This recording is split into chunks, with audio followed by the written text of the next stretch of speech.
Hey, everybody. Welcome to The Right Side with Doug Billings. Once again, young Christian, young Republican Hagen Vogel, making waves out there in the world. Hagen, welcome to the program. Welcome back, man. How is everybody today? It's crazy. It's been crazy. Wow, I've gotten so much response from you in our first show. I'm getting a little jealous, man. Who's that good-looking guy who's 30-something, 20-something? I go, whoa, you must mean me. And they go, no. People often confuse me to be older than I am. Just 23, born in '97, but really, really happy to offer a different view, different opinion with that. So it's fantastic. Yeah, well, and you're a brave soul to do it. I know you live down in the heart of the plaza in Kansas City in Jackson County, Missouri, which is heavily Democratic, and you're a flagrant Republican, but in a good way. Very outspoken, and happy to be it. Higgins, it's a crazy time. It's a crazy time to be alive. A lot to get excited about. So, a lot of things going across the wire. Obviously, we're 4 days out from a presidential election. It's huge. It's in your young life. It's the most important election in our lifetimes, and I want to get your take on where you think this thing is going. What from your perspective, and again from your demographic, where do you think this is going? What has been the biggest news, perhaps, in the last few days since last we spoke? Well, I'll tell you what, I've got election predictions and what that will look like. But just recent new developing things, we're seeing a lot of very affluent rappers jump on the Trump train. We saw Lil Wayne just recently, along with Ice Cube, 50 Cent, are all sort of seeing the realities of what the president really is doing. It's interesting. You take a look at the interviews that Ice Cube has been doing, and he said, "Look, this is not a partisan issue. I was approached by both parties, or approached them rather, and one listened and one did not. And that really goes miles and miles in my book. But as far as election, we are going to see a very, very interesting day on November 3rd. I'm curious to see what your predictions are and what that will look like." Well, so funny you should ask, Hagen, because I have them. I have them here at the ready, and I've been out on the ledge, so to speak, with regards to my belief in how this thing is going to go. There, you'll notice, and I'm sure you have noticed, that there's a lot of political commentators out there on our side, on the right side, who are hedging their bets with regards to how this is going to go down. They don't want to go out on a limb and make a drastic prediction one way or another. I was listening to a local radio station here in Kansas City, a friend of mine, Pete Mundo, who has a fantastic conservative radio talk show on 710 AM. And I get nothing for plugging that, but in the Kansas City area, he's the voice of reason, at least on the radio. He had Bill O'Reilly on a couple of days ago, and Bill O'Reilly is convinced that Biden will win the popular vote and that the Electoral College is a toss-up. And so I couldn't disagree, and with all due respect to Bill O'Reilly, I couldn't disagree more strenuously with that. I don't think the Electoral College is going to be close. I think Trump may just break Ronald Reagan's record with electoral victories, and I think we're all going to be surprised at the number of states that go red this November. I think absolutely the best commercials Trump has had this year in 2020, and 2020 is, of course, the year from hell. The best commercials that Trump has out there weren't even produced by his team. The best commercials is the anarchy and the riots in the streets. That's commercials for Trump, because of Biden. Biden's electoral base are the ones that are in the streets rioting and looting. Don't you think? Absolutely. I mean, take a look at Philadelphia. I mean, it's scary. It's crazy. I think, if anything, you're exactly correct. I think we see it's almost a preview of a Biden America. I mean, he came out and attacked the oil industry, and you see the next day or the days following, 400 points drop on oil, the price of oil. We're seeing the unrest in Philadelphia today, yesterday, the day before that. And it's very scary that we see things like this that are what is now justified. I mean, you run into you have guns pulled on you. You can run into a store, take whatever you want. And then, of course, it's all justified. Oh, it's retribution. I mean, it's payback for years of slavery, you know, it's restitution. It's restitution. Absolutely. The liberal mindset is that, well, you know, once Biden gets in, it'll all quell, it'll all be quiet. And I go, are you kidding me? Let's take a look at why these people are rioting in the first place. And if we think that it's about George Floyd, we're intellectually immature. It was about George Floyd for about 3 seconds, and then it became something else completely. These are people, and again, you and I have talked about this part before, and you know, I'm gonna be at an event, a peaceful protest event on Sunday, where I'm going to talk about how the Black Lives Matter movement has infiltrated this entire dialogue that we're having here. But it's the people on the street are white, young liberals who have not gotten their way in life, and they're throwing fits in the form of Molotov cocktails, arson, murder, rape, and oppression of other people. That's what's happening out there, Hagen. It is. I mean, they all look like me, which is sort of an interesting thing. And they're all carrying their $800, $100, or $1,000 cell phones, recording every bit of it. Yeah, exactly. It's interesting. I think it all sort of ties back to what we talked about earlier, which is the early developments of social media with young people. You know, young kids in middle school, 10, 12, 13-year-old people, or kids rather. There's something that is dangerously compromised with how our youth are brought up and influenced by the media. 95%, I like to say, of the media. Yeah. But yeah, it's very, very scary. It's interesting. It's interesting, like you said, to see the different groups of people, rather one group of people really, that are carrying all this out. It's unrest. It's civil unrest. I think the days after the election, we're going to have 79 days of hell. And when I say that, I mean not to scare anybody, of course, but I think we're going to see, you know, you think 2020 was interesting. Just wait until Inauguration Day. It's going to be scary. Yeah. It's going to be very, very scary. Right. Here's the thing. I think Trump's going to win. I think Trump is going to win the Electoral College in record-setting fashion. And my other prediction is twofold. The states that are going to go red will not, they will surprise some, but they won't surprise people like you and me that are watching and who are listening to what's been going on. But we have the opportunity for California to go red. We have a real opportunity there. First of all, outside of Hollywood and Los Angeles and San Francisco, California is a red state. And you've got a governor out there, Gavin Newsom, who's an absolute kook, who's just released this Thanksgiving Day mandate BS that basically says, and let me just read a few of the bullet points. I won't go through the whole thing. I'm going to put it up on the screen for us all to review when we watch the program. No more than 3 households, including your own, can gather. The host of the gathering has to collect all names and addresses of those attending. All gatherings must be held outside. You can go to the bathroom inside the bathroom as long as it's frequently sanitized. You know, I'm going to hire the guy from the nightclub with the cologne and the mouthwash, in a tip jar, and he's going to come over and sit in my bathroom and make sure everything's wiped down. You're allowed to gather in an open park. All seating must be socially distanced.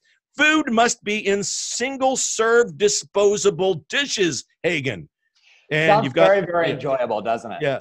I mean, this is nutso on steroids. I can't, the intellectual immaturity that's behind this governor is the reason why he's pushing all of the reasonable people in California to the red, and why I think it's going to go red in 4 days. Well, take a look at downtown Beverly Hills, by the way. I mean, we are seeing droves and droves of people in California down Rodeo Drive, waving the American flag, not just a Trump flag, but the American flag. Yep. And they're truly holding and grasping what's left of, I think, patriotism as a whole in this country. Right. Boy, does that sound enjoyable for a Thanksgiving. I mean, man, I can't wait to do that. I mean, that sounds absolutely outrageous. And by the way, who's regulating that? I mean, you gotta ask yourself, what do they expect and how do they expect to regulate something like that? I mean, I think we're getting closer and closer to martial law, people being persecuted for these mandates, these outrageous mandates. It's almost like they don't trust the American people to be smart, be safe. They have to then pile these regulations on. Here's my favorite one. I can't help but laugh. Singing is discouraged, but if you must sing, wear a mask and sing quietly. Can you believe that? That's in black and white. That's in writing. I mean, you would think the governor would have at least one person with balls on his staff who says, Governor, we might want to rethink this. I mean, I understand where you want to be careful, but you put this out and it's out there, and it's basically kooks. It's kooks on parade. Hagen. It's truly laughable, and honestly, I mean, the people listening, they've got to look up this stuff, read it for themselves. This is our reality today. And of course, you'd say 2020, man. I mean, what else? What else could it be? What else could it be? So California, and this has affected you and your family, I understand, to a degree. Not Gavin's personal mandate, but the mindset of it all has affected a longstanding tradition in your family. It has 79 years of family tradition. We call it the round robin, and it's been something that's been so special. Obviously, to me and so many people, we have guests ranging 150 to 200 people. We're split between two homes. Great family values. Santa comes for the kids. Great food, great times, and it's fantastic. In 79 years, that's been happening since my late relatives came over from Germany. Have always celebrated this tradition, and I learned just a short while ago that is not going to be happening this year for Christmas. And it's something. That's what really hit me hard, really hit me home. We can sit here and say, man, the regulations out in California and this and that and what's going on, but some of these things, the kitchen table issues, when that hits home, it really does hurt. It really hurts, and it makes you wonder and think, man, what are we really standing for? What are we really doing as a country? Right. That's too bad. I feel for you. That sucks. I mean, it stinks. And I don't know, maybe you can rally up some of the ones that might want to do it and feel safe. Hey, if you feel like it, come to my place or whatever. I know a lot of my family members are always ready and able to celebrate with each other. I know a lot of people that would be more than happy to do that. I don't know if I could fit 150 people in my small apartment. Right. No kidding. We can right. surely try. But I do understand why it's happened. I mean, this virus is serious for a certain demographic of people. It really is serious and a threat, and that we have to take, a lot of responsibility for doing some of these things. I've got a wedding coming in November 14th, and we've, after canceling it 3 times, we've taken tremendous steps to make sure everything is as safe and carried out as responsible possible. I mean, it's just been a crazy experience. Well, I'm sure, you and your wife have gone through so many hoops that to get that whole thing to happen in this crazy time is unbelievable. You wouldn't believe it. Now, and you're right. We on this program, on the right side, we've always taken the virus seriously. At the same time, I've always said, let's be reasonable. Let's take a look at data. I'm a big fan of data. And really look at this thing. So right on cue, we're 4 days away, and other people have said this, not me, but I think Laura Ingraham has been the one who's really driven the message that Kamala Harris is not Joe Biden's running mate. COVID-19 is, and they're trying to instill this whole phrase, new cases of COVID are on the rise. And what we as conservatives need to begin to say out loud is, so what? New cases is not a bad thing. New cases does not equal new deaths. That's the key. And I always reference your point. New cases does not equal new deaths. I had a personal story, and I've been, I've said in the past on this show that COVID-19 is the biggest nothing burger in the history of hysteria, and I still believe that. Now, it doesn't mean that we don't take it seriously and that we don't take care of people who are medically fragile and who are elderly. My mother, 81 years old with Alzheimer's disease and asthma, got COVID last week. And of course, our entire family is nervous. She's in a memory care facility. We haven't been able to see her. We went from January through September without being able to visit her because of COVID, which is in itself another story that's outrageous. But okay, so we're all worried. Well, here's the good news. And I was, of course, we all prayed. We took it seriously. She never had a symptom, Hagen. Never. 81 years old, Alzheimer's, asthma. She never had a fever. She never was sick. She had the virus. 5 days, it's gone. She was cleared, and she just yesterday went back to her apartment in the memory care unit. So here we go. People, well, I see, because they would tell me, well, you haven't had anybody close to you get it, Doug, and so shame on you for saying that it's a nothing burger. Well, here you are. And I'm not saying that every 81-year-old, but she's beyond the demographic where this thing gets dangerous. Beyond. And she's fine. So we've got to be beyond the average. But, I'd say that is due to prayer and good genetics. Good genetics. That's fantastic news. I did not know that until, of course, hearing that just now. It's a good story of hope that we have to share hopeful stories, Hagen. It really is. It really is. And if someone is seeking an example of that, I mean, just look at Donald Trump. Here's a guy in the demographic of danger, gets the virus, and look at him. I have never seen him so energetic, and above all, if anything else, man, he's having a great time. A great time. I mean, you see him out there dancing, the music, the energy in this country. It's just absolutely addicting, and it's fantastic. I'm so happy to see that he's doing well. So happy to hear that your mother is doing fantastic. And that just relates back to the fact that we can't stop this entire country for something like this. We can't. We can never shut down again. In fact, it's the wreckage of the economy, the shutdowns, when we're forbidden to go worship as we see fit, where we want to worship. That's what has wrecked more lives than this virus will ever touch, Hagen. Mm-hmm. Mm-hmm. Absolutely. It's good. I was dying to share that with you and the audience, because obviously it's a personal story of good news and hope, but I think that we just have to share good news. We've been inundated with such illogical bad news. Dark winter. The dark winter, right. It's not the case. Now, so you mentioned the gatherings and the rallies, and I'm glad you did, because everyone, and this ties back into our kind of common theme about what our predictions are and so forth with the election. Again, the pundits and the pollsters are out there saying, Biden's winning, Biden's in the lead. They are now admitting that Trump is narrowing the gap. What that is, that's code for Trump is winning and he's always been ahead. And they're sandbagging their numbers. They're asking questions. If for those of us who understand polls and the questions and the audience, they're polling people that are qualified as registered voters. They're not questioning and interviewing and polling people who are likely voters. There's a big difference between registered voters and likely voters. But for you and me, and I'm sure you'll agree, the only poll that matters are these rallies that we see, the massive rallies. There has been nothing like this in my lifetime, and I would wager to say in the entire history of our republic.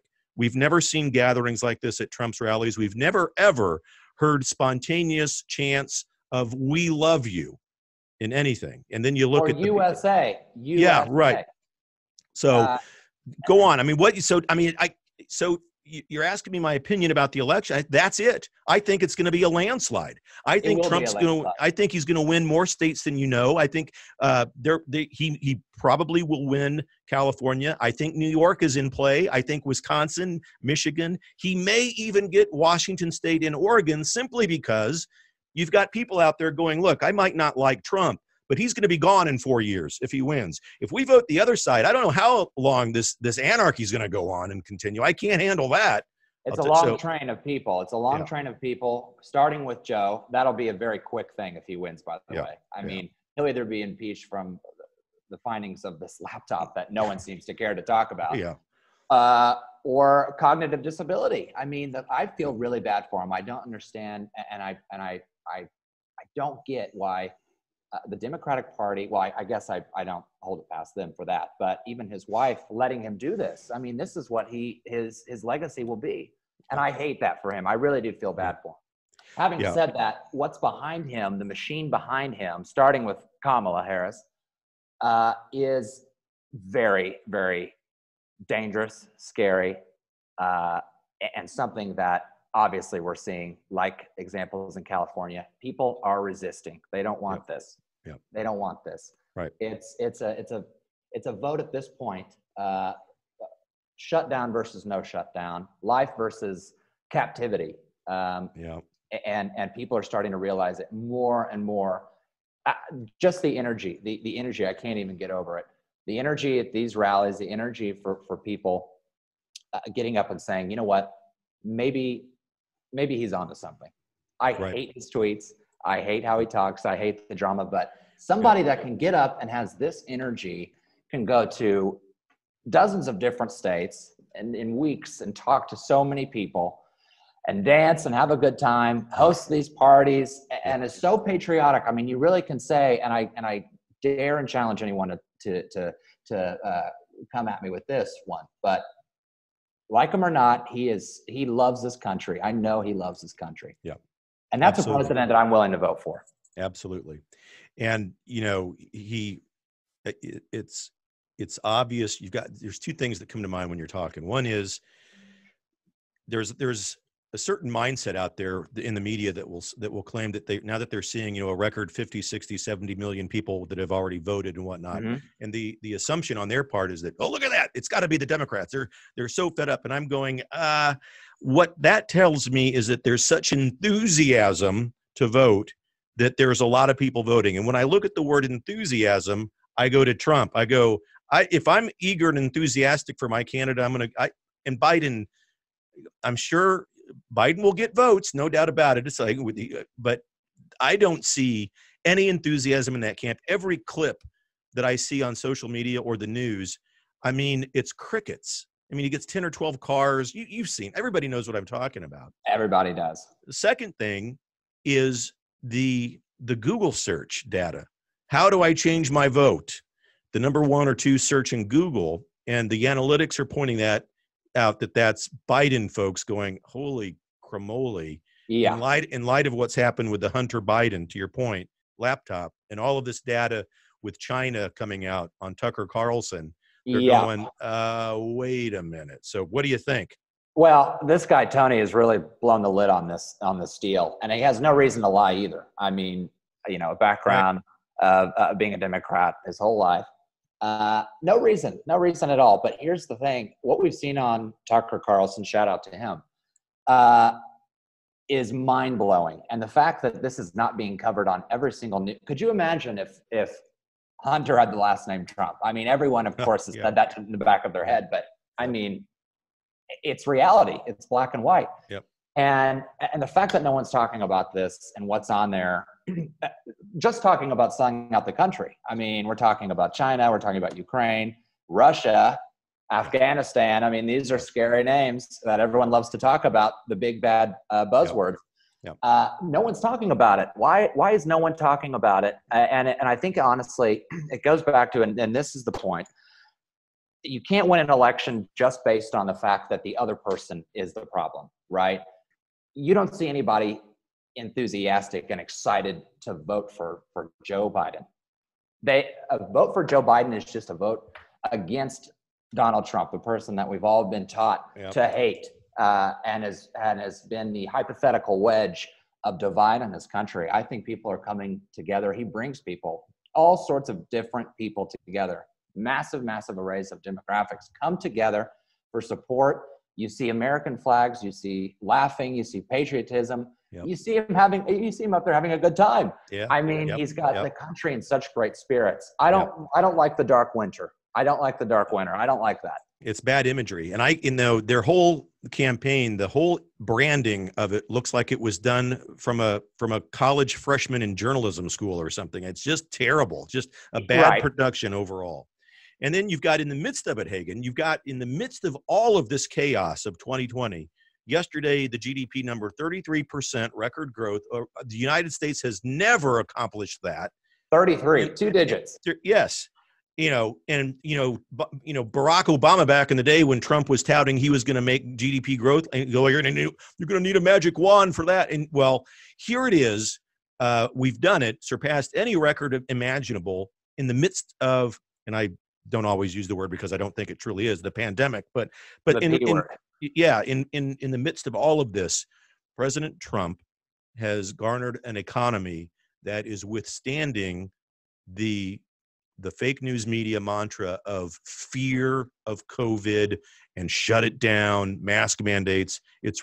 And so it's just awesome that we see those numbers that really are truthful numbers. There's no denying them, and it just destroys the narrative on the left. It does. It does. I mean, take a look at, just for an example, for people listening who want an example, these car manufacturers that have come up in waves back to America. Right. You know, in the Obama Biden years, we saw people bailing ship. I mean, they were going any place but here because of the regulations that were in place. So bad, in fact, that our American-made car companies were having to be bailed out with tremendous amounts of money. Right. Now, I mean, everyone's begging to come back in, and Right. and people act like that's a bad thing. I mean, this is a great thing, and it leads back into the oil industry, the strength of the you know, that industry in and of itself that America now holds and can be proud of. 33%. I mean, seriously, can you believe it?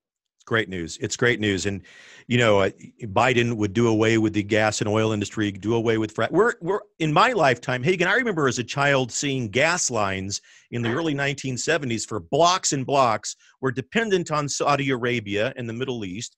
Who would have ever dreamed that we could become energy independent? I never could as a kid. And yet here we are today.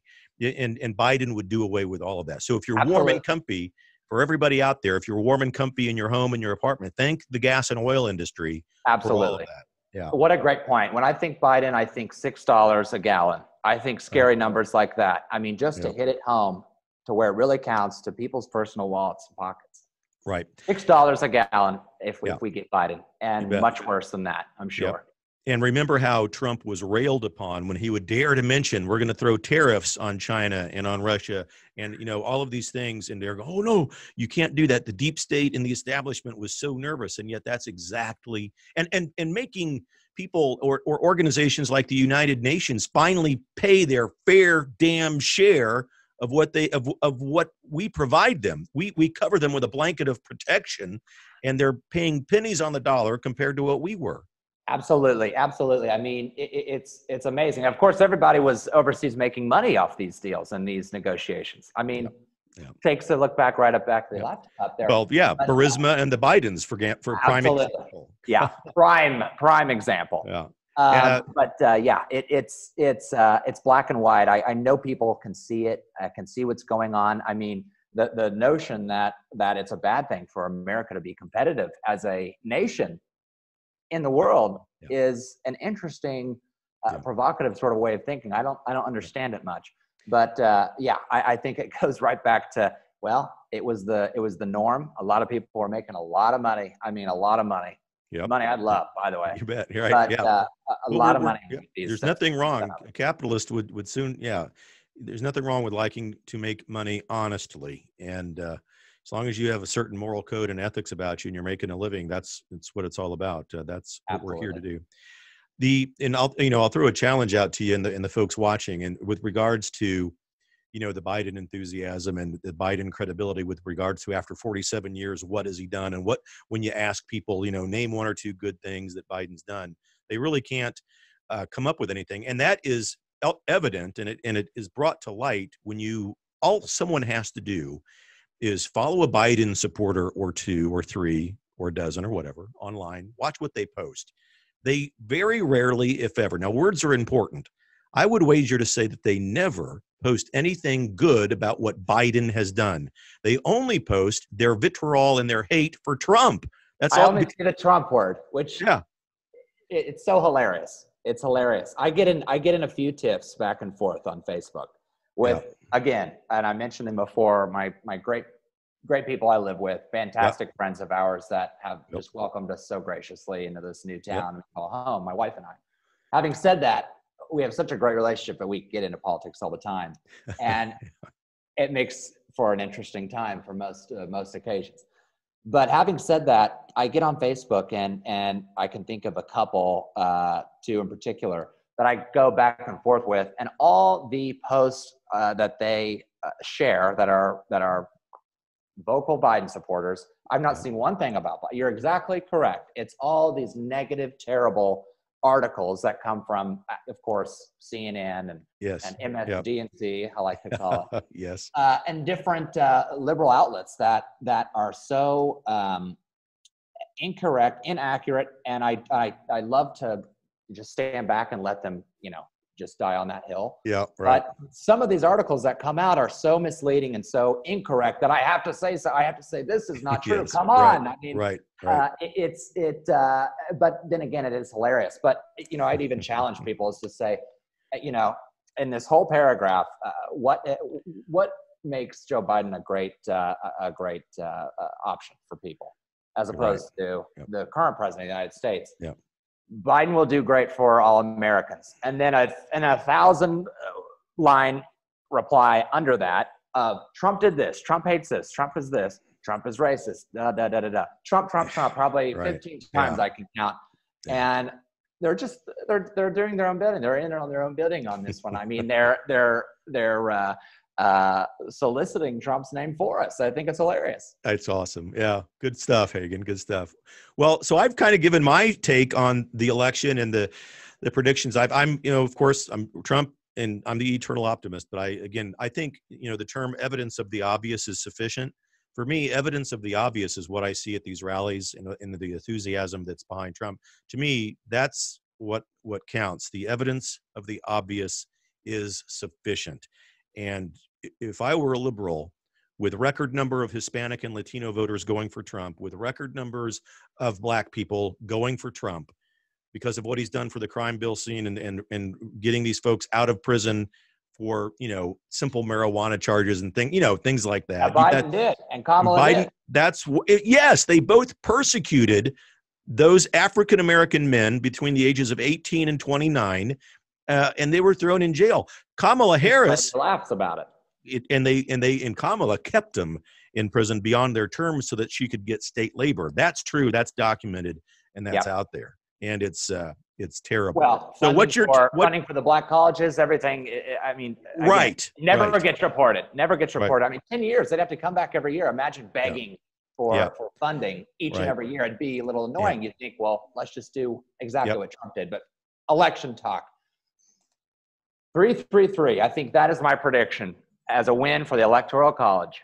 And people call me crazy. I went to a happy hour last night here in beautiful Westport. In Kansas City. Went to a happy hour and was talking about this 3-3-3. They all laughed at me, but you watch the Electoral College. He'll win dramatically. It'll be close, but he's going to win. 3-3-3 is the number. And then afterwards, after that, we are going to see like 79 days of hell until election day, or inauguration day rather. And it's going to be an interesting time. It's going to, I think, have deep-rooted implores by people to deny and cancel and hate on people that are even vocal. I mean, I don't know. It's going to get scary. It's going to get scary. But having said that, and not to scare people, because, by the way, the enthusiasm, the righteousness, the patriotism that we see, will outdo all. It'll outdo all. It'll be fantastic. It'll be great. But I think we're going to see a huge win. And like I said, I just think at this point, there's no way a campaign can win an election based solely on the fact that the other guy is bad. I mean, there's got to be some enthusiasm for the guy to win. And it's just not there. I mean, and sort of what I referenced back to earlier, or the last podcast here. Take a look at, let's take Joe Biden out of the equation. How about Obama? Wildly popular Democratic president. In fact, probably the most popular. I think he got 400 people at his last talk, which was, by the way, nothing about Joe Biden. How terrible Trump was and all the highlights of what he did in his administration. It was sort of a deal. But 400 people, and that's being generous. 200 cars. They get up in cars and honk the whole time. You can't hear what the guy's saying. It makes zero sense. I don't get it. Yeah. But I think it's going to be a very, very disappointing day for people that have banked so hard on Trump getting ousted. It's not going to happen. We're going to see a successful November 3rd. I would just say to people, stay positive. Hold on to your beliefs, because it is the most important election of our lifetime, of my lifetime. I mean, here I am, 23. I'm so passionate about this because I've just been fortunate enough to be able to see what is really going on amongst my peers, the people that are my age. Now there is hope. I have so many people, especially after the first podcast we did, I've had so many people reach out to me, people I would never suspect before, and say, you know what, I agree with you, but don't tell anybody, but I agree with you. You're right. Yeah. Yeah. And that's great. There's a lot of people like that. They're afraid because they don't want the retribution that would perhaps follow if they were found out. So. Absolutely. Yeah. Well, listen, Hagen, I can't thank you enough again for being on the show. I think we probably ought to try to do this on a regular basis and see what we can come up with. At least twice a week. I really enjoy doing it. I love making the time to do this. And I think now until Election Day, it's so important. It's so important to get everybody involved. Everybody involved, all ages. It is. Well, let me thank you and remind everybody that they can hear this on all of the major podcast platforms. We are on all of them. The Right Side with Doug Billings. Our guest here, Hagen Vogel. We're going to have him back from time to time and on a regular basis. So if you would subscribe to us on your favorite podcast platform, we would appreciate it. And if you want to see, Hagen's glory and his majesty and the charisma that exudes from Hagen, you can check out the videos of these programs on YouTube and on Facebook. So on the podcast platforms, just look up The Right Side with Doug Billings, and on YouTube and Facebook at The Right Side with Doug Billings, and find us on Twitter. Hagen and I are both out there on Twitter. Look us up, say hello, drop us a few lines, keep it nice but constructive. And as I always remind you, ladies and gentlemen, we all have a pack of blessings on our back. Please make sure that you take inventory of those blessings often. That's what's most important. May God continue to bless you, the United States, and President Trump. We'll see you again on The Right Side with Doug Billings. Cheers.